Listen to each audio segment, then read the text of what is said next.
It's been a while since I've done this, and I want to get back into it, which is hard. It can be hard if you have lapsed on a project you wanted to do, and then you'd be like, oh man, this is going to be tricky to get back into.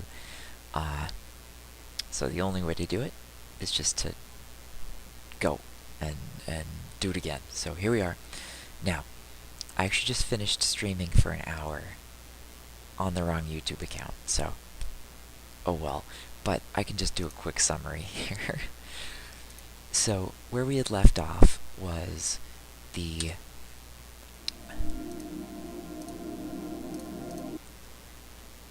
Makarov would let us hand off the magazine to the pistol so that they were parented together, but that was it. It wouldn't let us do any motion on it, right? You could click and drag around and nothing would happen.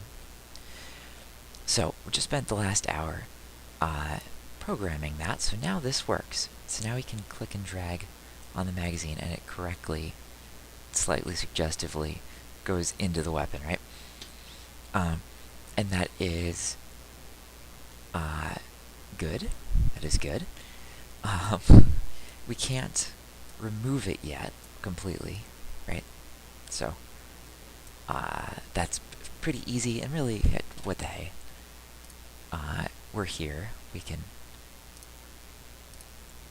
code that up real quick. But we ran into some interesting math. Nothing very tricky. We've done it before with the cartridges. I just had to remind myself how that all worked. So this is the magazine movement code, and basically we just set the Y position, relative motion. So hey, the magazine slider is currently taking up 100 pixels on the player's screen, and they moved 4 pixels, so they moved 4% of the travel. And then we translate that into Godot units, right, in millimeters and centimeters, and then the Z, front to back on the pistol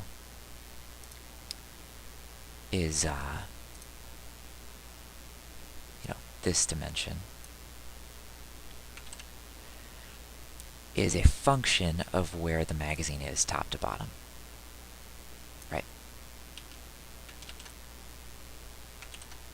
Right, because if we just were to move the magazine in the Y dimension only, it would start clipping out of the front of the handle, the grip, right, or the back of the grip, and that's not what we want.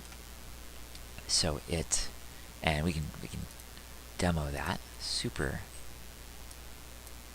briefly here, because if we go back into the gun script here and we just remove the lines that affect the Z-axis, right, we'll see the problem.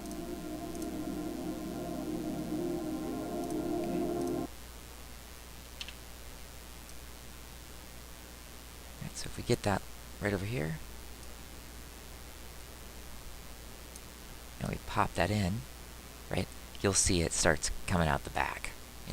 It's not going in straight, even though it's going straight up, but we need it to follow a slope, right? So that's where this little bit of algebra comes in here, right? We have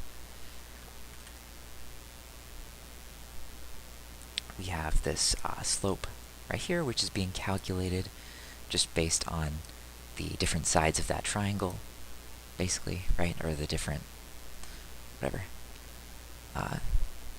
lengths that are involved in that grid, that function to make that slope, and easy peasy. So, to make it so that you can take the magazine back out of the gun,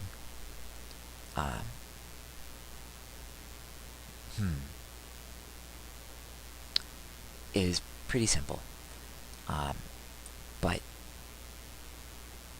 it's actually a little bit late here by me, and I was just doing this already for an hour, so I'm going to make this just a little quick 5-minute sum up of me goofing up and streaming on the wrong channel, and I'll spare you that bit for next time, I suppose.